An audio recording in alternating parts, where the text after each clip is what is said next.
Rumor terkait kemungkinan kepindahan Kapten PSM Makassar, Wiljan Pluim saat ini ramai menjadi pembicaraan. Kabar yang saat ini memanas, ialah kepindahan Wiljan Pluim ke salah satu tim besar Liga 1 Indonesia yakni Persib Bandung. Alasan sering mangkirnya pemain asal Belanda itu di sesi latihan PSM Makassar, semakin menjadi penguat terkait rumor kepindahan pemain tersebut. Wiljan Pluim sebelumnya diketahui lama absen di sesi latihan, dan tidak ikut bersama rombongan tim PSM Makassar di beberapa laga sebelumnya.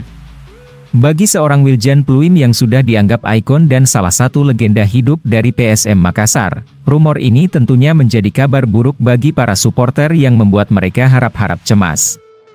Namun, terkait kemungkinan pemain asal Belanda ini bergabung bersama Persib Bandung baru hanya saja sekedar rumor saja.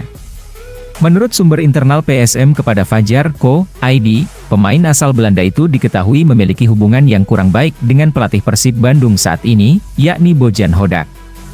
Ia menyebut, pelatih asal Kroasia itu dulunya sempat punya keinginan untuk mencoret Wiljan Pluim dari skuadnya ketika menjadi pelatih di PSM Makassar.